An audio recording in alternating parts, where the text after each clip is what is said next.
Michael is my second child. He loved music. He liked writing songs. He was just different than his two brothers, my third son. He could relate to Michael, okay? He wasn't judgmental of Michael, where Jim, his oldest brother, more or less was. He did smoke pot. And, I used to say to him, Mike, why are you doing that? Oh, Mom, it's okay. It's not going to lead to anything. I said, oh, well, that's not what I hear. I hear that's a segue to other drugs. And he's like, no, Mom, it's okay. And then it wasn't okay because later in life we found out he did heroin. Hannah was born July 10th, 1994 at 12:02. After I got to hold her, other than the doctor, he gave her to me right away, and she was crying, and as soon as I started talking, she stopped crying.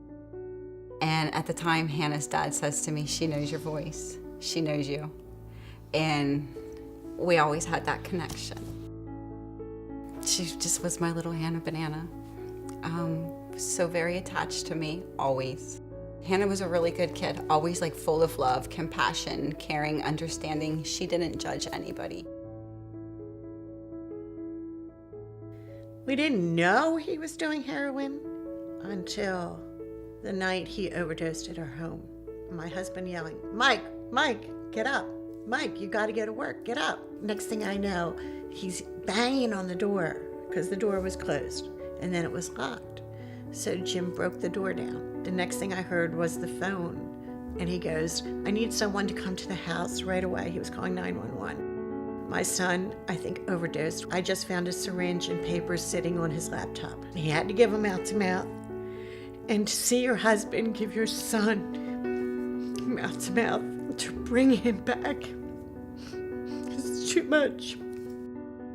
The ambulance came and they came upstairs and they gave him a shot of Narcan. That quick, he was up. So I guess we were lucky because they say there's only a small amount of time between the overdose and the Narcan or they won't come back. So he woke up. He's like, what's the matter? What's everybody doing here? What's going on? He had no idea. His brother Jim came to the hospital to see his brother. And we knew right there, that they didn't hate each other as much as he thought they did. Somebody came down from the hospital and they tell you if your son needs it or not, what they need to do. And I said, well, he needs to go to rehab. And he goes, I can't make him go. He's old enough. If he wants to go, he has to go on his own.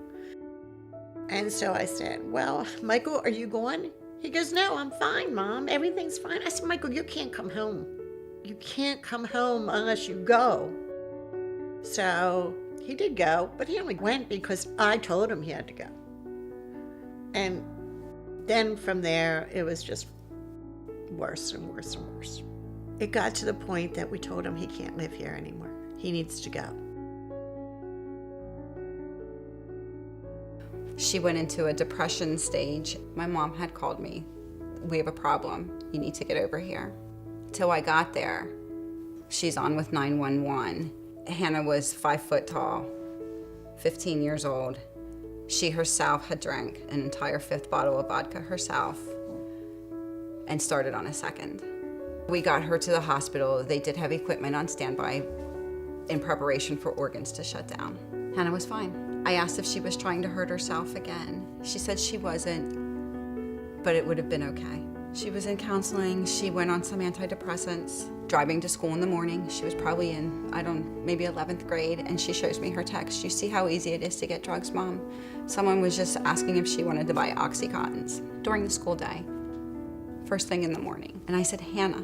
She goes, don't worry, I'm not interested. I don't want to do this. When she graduated high school, I thought we were through. I thought we were through the struggles, the rougher times now. And we were like, whew, we're on a good path here. She had recently broken up with her boyfriend. She had moved back home August of 2015. They lived together and she moved back home. She wouldn't tell me at first why. He was using heroin. That wasn't the life for her. So I asked her, Hannah, have you ever tried heroin? 3 or 4 times, Mom, that's it. I said, Hannah, no. I said, one time is trying it. I said, any more than one time is doing it. Do we need rehab? What do we need to do? No, Mom, I'm good. I swear to God, I'm fine. You have nothing to worry about. I promise, I promise. She's making good grades. She's working. She's responsible, dependable. She's eating. She's healthy. She's clean. She's showering. She's caring about her appearance. So, okay, fine. She called me one night from work, and this would have been January of 2016. She needed me to check her purse. It was an older purse, and she wanted me to look for her Suboxone. So if you don't have a drug issue, why do you need to take this then? And she's like, you're right. I don't. I'm gonna stop. I used to be glad when he was in jail because I knew he was safe. In jail, he would call me and we'd have great conversations. He'd write letters back and forth, and I would write to him. In his letters, he would be so earnest, like, Mom, I'm really sorry that I hurt you and Dad. I don't like this life. I don't want to be like this, And I think those times he actually meant them. But as soon as he came out, he couldn't come home. So he would go to a halfway house or rehab again or something else. We get a call at 10:30 at night, and it's the hospital. And my husband answered the phone, and they said, is Patricia there? And he says, well, she's upstairs right now. And she's in bed. Why? And they go, well, we have her son here, and he's not doing well. A nurse came out with the chaplain, I guess. I don't know. And they said, could you follow us, please? So we walked into the room, and I looked at them, and I said, he's dead, isn't he? And they said, yes. So I know I started screaming and yelling, and I said, where is he? I need to see him. They said they worked on him for 45 minutes. And there he was, laying on the table, just as peaceful as could be. It's very hard when the kids don't have insurance because they want the parents to pay. When you go to rehab, it's $30,000 or more. Don't make your kid get there with that. Check them, check the rooms, check everything. All the signs were there, but I was too stupid to see them. I used to walk into his room and I used to swear it smelled like Red Bull. And during his sober times, I would say to him, Michael, what is that smell in your room? Do you have Red Bull on the carpet or what? He goes, no, Mom, that was heroin. I said, well, what's with all the water bottles and the caps? He says, that's how you cook it.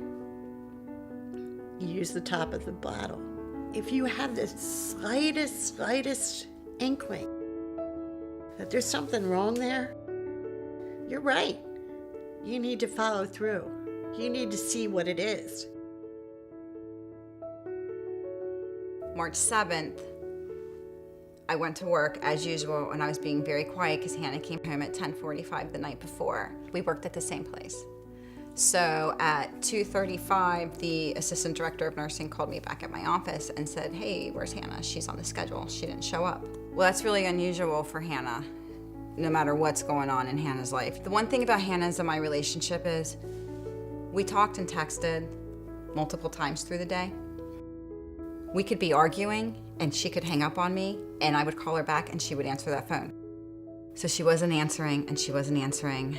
And I was like, oh, I don't have a good feeling. I don't have a good feeling. I don't know why. I didn't have a good feeling. So 4 o'clock came, drove home from work.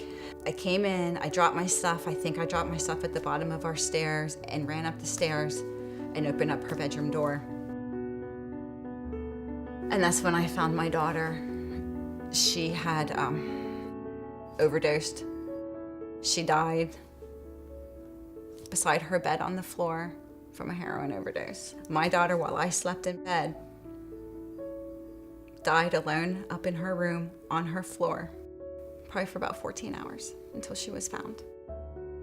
And I know that night when my daughter went to bed, because I had recorded a TV show that the two of us watched together.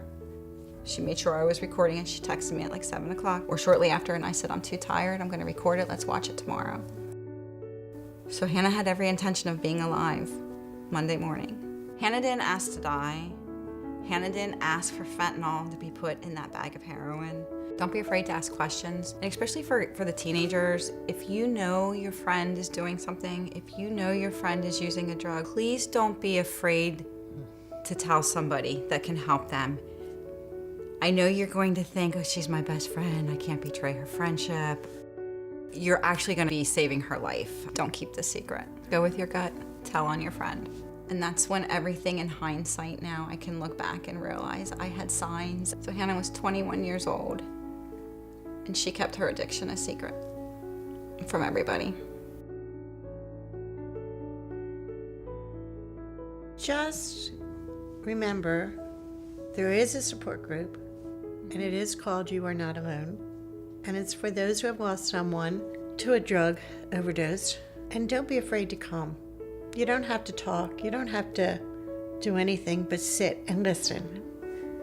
And maybe, just maybe, you might go away feeling a little bit better that you're not the only one feeling that way. And the Facebook is You Are Not Alone. Support, overdose support group.